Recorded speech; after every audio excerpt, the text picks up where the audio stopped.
Salih, good morning, and thanks very much for taking the time to join us this morning. The subject of today's discussion is going to be the price of Brent crude, and more importantly, how you model it in terms of coming up with a fair value and the use of quantitative tools in the process.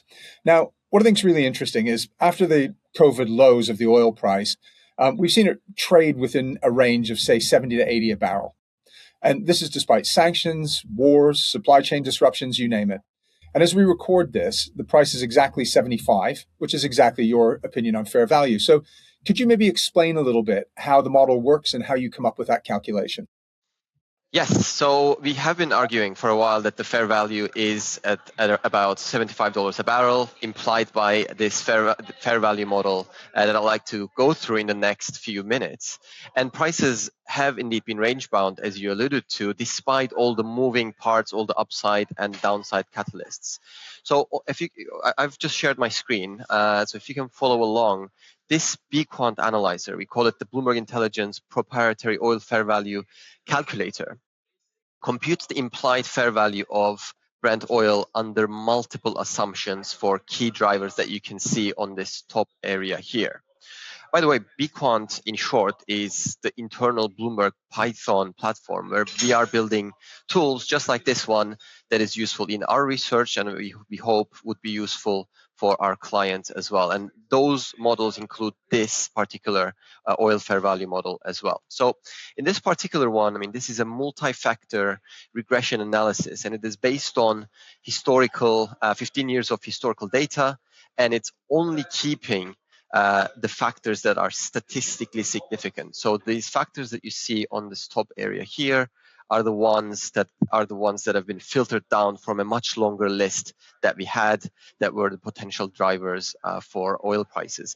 And some of these factors include macroeconomic factors, things like the geopolitical risk, sentiment, inflation expectations, but also they include fundamental and financial market variables such as refining margins, inventories, and net position. So this tool is allowing us and our users scenario analysis for different assumptions. Every single box you can see here next to each factor, you can change depending on your view of the market and depending on your outlook for each of these factors, such as, for example, a high geopolitical risk environment or a more rapidly declining inventories environment. This tool allows you to change those numbers and see what the impact on oil prices would be. And very briefly, and whatever change you make on here, for example, if we were to change the geopolitical risk down to 86, you can see that immediately you see the oil price line, the implied fair value line, go down with a lower geopolitical risk assumption. If you go down in the model, you can see the correlation matrix that's implied by the current version of the model.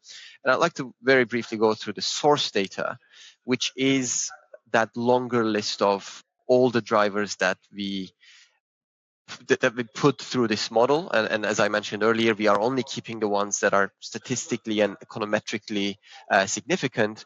But this list gives you an appendix of all the drivers, and it is actually hyperlinked to the terminal. So if you're wondering where this data came from, it's all tickerized data, and you can click on it and it would take you to the terminal for that ticker where you can see the description and you can run your own historical charts on the terminal as well.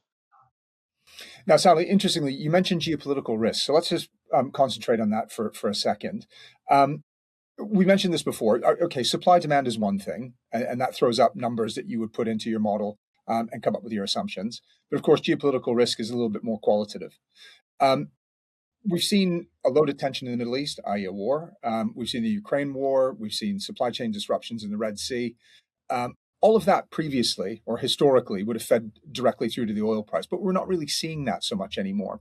So how do you account for that geopolitical risk in the model, and how does that actually work? Absolutely, and I would agree that the geopolitical risk on this tool has been one of the more interesting and more useful parts of the model, especially with what's been going on in the last year or so, especially in the Middle East, but not only in the Middle East, also what's going on with the conflict in Ukraine. And I think one of the reasons for, and this tool has allowed us to play around with what happens to the oil price with the geopolitical risk and geopolitical risk premium. But perhaps what has happened in the market was that the geopolitical risk has been heightened and perhaps more recently lowered. But in the actual physical supply market, we haven't actually seen much disruption. We haven't actually seen much supply go offline. Of course, we've seen some flows get diverted away from Russia or away from the Suez Canal, but we haven't seen too much disruption or any disruption, to be honest, in the grander scheme of things, to supply. So that's why we've seen an initial reaction, perhaps, to price when we had this short period of time when the market was trying to make sense of what is to come. But once we saw not much of an impact on the actual supply-demand balances, the price is kind of stabilized in that range that we talked about earlier on. But I think what is really useful with this tool is that you can play around with the geopolitical risk, but beyond that, you can kind of look at the inventories. And if the inventories aren't moving much because the supply demand dynamic isn't changing much, then you can play around with that in this tool and see that price impact from not only geopolitical risk but some of the other drivers that play into the oil market as well. Great, thanks. And this is maybe a good point to mention that we do have a full suite of content here, and we've got a geopolitics team that essentially put a dollar value on geopolitical events as well, which is a nice combination for the research that you produce. And I think you've been busy with them in the past with regards deep dive research into the Middle East. Is that correct? Yes, absolutely. We've been collaborated with the economics team as well. They have a variety of models that you can find on BPAC Models Go on the terminal. And this drivers of oil is only one of the models that they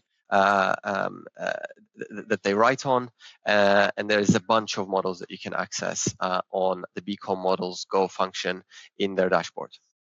Great, fantastic. Salih, really appreciate your time this morning. And for our listeners, this is a powerful tool. It runs in conjunction with the fundamental research, I might add, that Salih and his team do, not just on the oil price itself, but also on the companies that are impacted by the oil price, namely the majors. If you do need any help with the tool and a little bit of an acquaint on it and how it works, please do feel free to get in touch with Salih or indeed myself. And Salih, maybe you could just point out where they can find the tool. Absolutely. BPAC Go, I will show it on the screen.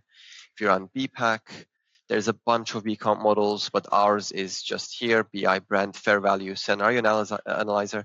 But if you scroll down a little bit, you will be able to see that we have one on gold and we have one on natural gas as well that works in a very similar fashion to the Brent oil one. Got it. Well, thank you very much. Again, appreciate your time. Have a good day, Salih. Cheers.